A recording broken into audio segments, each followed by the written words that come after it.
निसरपुर सामुदायिक स्वास्थ्य केंद्र राम भरोसे चल रहा, जहां वर्तमान बीएमओ की कार्यशैली और डॉक्टरों की कमी के चलते स्वास्थ्य व्यवस्थाएं चरमरा गई, जिस कारण आम जनता मजबूरी में प्राइवेट क्लिनिकों और झोला छाप डॉक्टरों की ओर रुख कर रही है, जिसके चलते इलाज और जांचों के नाम पर भारी भरकम राशि सभी तबके के मरीजों को वहन करना पड़ रही है। जहां निसरपुर निवासी पवित्रा रमेश कामदार को कुत्ते के काटने पर स्वास्थ्य केंद्र लाया गया, जहां ड्यूटी डॉक्टर ने एंटी रेबीज इंजेक्शन उपलब्ध नहीं होने की बात कहकर इंजेक्शन बाजार से खरीद कर लाने की बात कही, जिसके बाद मरीज के परिजनों ने पत्रकारों से खराब स्वास्थ्य सेवाओं की जानकारी दी। जब बीएमओ डॉक्टर बलराम नरगावे से फोन से संपर्क किया गया तो उनके द्वारा इंजेक्शन की डिमांड जिले में करवाना बताया। वहीं पत्रकारों के सवाल पर बीएमओ के पद से त्यागपत्र देने की बात कही।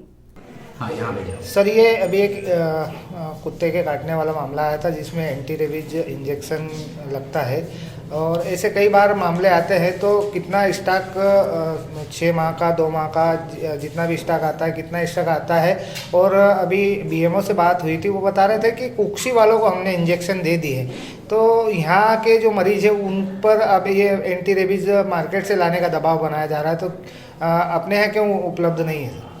देखो, इस महीने का स्टॉक आया था जो अभी ख़त्म हो गया है। अभी वापस से डिमांड करी है इंजेक्शन के, वहाँ से जितना भेजते हैं वही हम लोग उतना ही हम लोगों के पास रहता है। बाकी अभी ख़त्म हो गया है तो फिर से अभी हम लोगों ने डिमांड करी है, तो वो डिस्ट्रिक्ट वालों ने भी बोला है जल्द से जल्द हम पहुँचा देते हैं। अभी नहीं, सर बोल रहे थे बीएमओ साहब की 100 इंजेक्शन का स्टॉक आया था।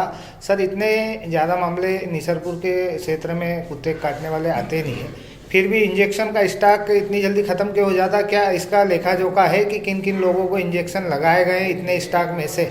हाँ, रखा हुआ, उसका रिकॉर्ड रखा हुआ है। दूसरा ये है कि अभी पिछले महीने तो बहुत मरीज आए थे कुत्ते काटने के, क्योंकि ये टाइम जो था थोड़ा सा ब्लीडिंग वाला सीजन रहता है, तो इस बीच में ये डॉग्स वगैरह काफ़ी हाइपर हो जाते हैं, तो काफ़ी बाइट वाले पेशेंट बहुत आए थे यहाँ पे, तो काफ़ी मात्रा में लगे हैं यहाँ पे, तो काफ़ी ज़्यादा मात्रा में, मतलब एक दिन में काफ़ी 10-10 मरीज भी। रिकॉर्ड इसका उपलब्ध करवा सकते हैं?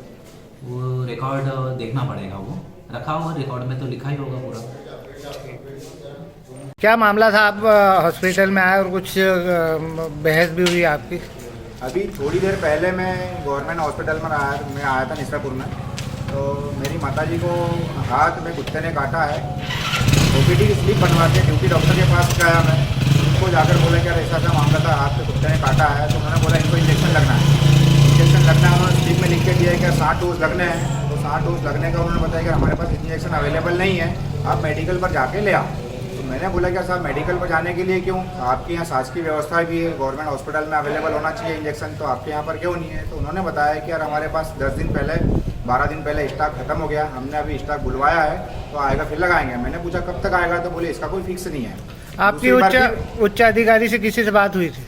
मेरी बीएमओ साहब से बात हुई थी, तो उन्होंने बोला मैं बाहर हूँ अभी, और अभी फ़िलहाल में स्टॉक अवेलेबल नहीं है। तो मैंने बोला कि साहब जहाँ पर भी हो आप यहाँ पर आओ, क्योंकि आए दिन पहले भी इसी कहीं घटनाएं हुई है, यहाँ पर व्यवस्थाओं को लेके अव्यवस्थाएं हुई है, इंजेक्शन या मेडिकल पर मेडिसिन अवेलेबल नहीं हुई है। तो उनको बोला कि आप लोग यहाँ पर आओ, तो बोले नहीं मैं नहीं आ सकता, मैं बाहर हूँ अभी। ऐसा करके उन्होंने बार बार टालने की कोशिश करी है। किस प्रकार की व्यवस्थाएं हैं यहाँ पर? आपको क्या लगता है, आप यहाँ के निवासी भी और सामाजिक कार्यकर्ता भी?